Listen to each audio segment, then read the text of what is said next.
ఉన్న బంగారాన్ని విడిపించి ఆ రోజు ఆన్లైన్ రేటుకే మేము కొంటాం. Sharma gold company. మనం ప్రస్తుతం చేబ్రోలు పవన్ కళ్యాణ్ గారి నివాసం దగ్గర అయితే ఉన్నాము. 13 రౌండ్లు పూర్తి అయ్యేటప్పటికి పవన్ కళ్యాణ్ గారు సుమారు 60,000 మెజారిటీ అయితే దూసుకుపోతున్నారు. ఇక్కడ జనసేన వీర మహిళలు ఉన్నారు. సుమారు 2 నెలల నుంచి పవన్ కళ్యాణ్ గారికి సంబంధించి గెలిపే లక్ష్యంగా నిరంతరం కుటుంబాన్ని సైతం కూడా లెక్క చేయకుండా ఎంతో వ్యయ ప్రయాసాలు కూర్చి ఎంతో కష్టపడ్డారు. పిఠాపురం నియోజకవర్గంలో ఎండను సైతం కూడా లెక్క చేయకుండా చాలా ప్రచారంలో అయితే దూసుకుపోయి పవన్ కళ్యాణ్ గారికి తమ వంతు విజయంలో సహాయ సహకారాలు అందించారు. ఇక్కడ తెలుసుకుందాం మన వాళ్ళ ఆనందం ఏ విధంగా ఉందనేది మనం తెలుసుకున్నట్లయితే. చెప్పండి మేడం గారు, 2 నెలలు మీ కష్టానికి ప్రతిఫలం మీకు కళ్ళెదురు కనపడుతుంది, మీకు ఎలా అనిపిస్తుంది? నిజంగా మాకు నోటు మాట రావట్లేదు. ఎందుకంటే 5 సంవత్సరాల అవమానాలు భరించాం, ఎన్నో అవమానాలు భరించిన తర్వాత మేము మొన్న 2 నెలలకు ఇక్కడే ఉండిపోయి మేము ఇదంతా వర్క్ చేసాము.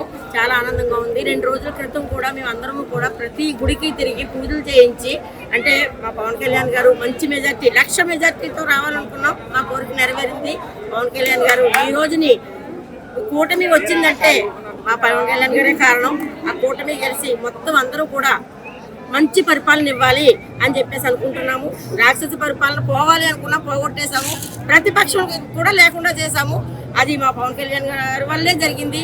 ఎవర్రా అంటే జై జనసేన, జై పవన్ కళ్యాణ్ గారు. మేడం చెప్పండి, పవన్ కళ్యాణ్ గారు గేమ్ చేంజర్. యాక్చువల్గా చెప్పాలంటే కూటమి అధికారంలో రావడంలో ప్రధాన పాత్ర పవన్ కళ్యాణ్ గారిది. అయితే రాబోయే 5 ఏళ్లలో పవన్ కళ్యాణ్ గారిని ఏ పదవిలో ఏ విధంగా చూడబోతున్నారు, ఏ విధంగా మీరు చూడాలనుకుంటున్నారు అంటే ఏం చెప్తారు? మేమైతే సీఎంగా చూడాలని అనుకున్నాం, కానీ అనుకోని పరిణామాలు ఎన్డీఏ కూటమి బలంగా ఈరోజు రాష్ట్ర వ్యాప్తంగా ఒక పండగ వాతావరణాన్ని సృష్టించింది అంటే ఎన్డీఏ.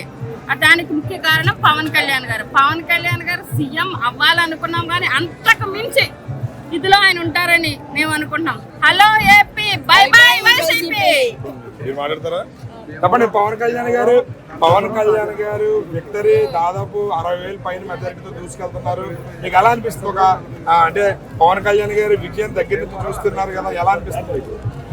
నాకు చాలా సంతోషంగా ఉందండి. నేను నెల్లూరు నుంచి వచ్చాను. ఈ విజయోత్సవం చూడటానికి నేను నెల్లూరు నుంచి వచ్చాను. మేము కష్టపడ్డాము. పవన్ కళ్యాణ్ గారికి ప్రతిఫలం దక్కింది. పవన్ కళ్యాణ్ గారు సీఎం స్థాయిలో చూడాలనుకున్నాము. దేవుడి దయ వల్ల ఏదో ఒక మిరాకిల్ జరిగి పవన్ గారు సీఎం అవుతారని మేము ఇంకా ఆశపడుతున్నాము. పవన్ కళ్యాణ్ గారి వల్ల పిఠాపురం ప్రజలు ఎంతో చల్లగుంటారు. అంతేకాకుండా స్టేట్లో మొత్తం అందరూ పవన్ కళ్యాణ్ గారి పాలన సుభిక్షంగా ఉంటారని వైసీపీ రాక్షస పాలనను తరిమి కొట్టాము.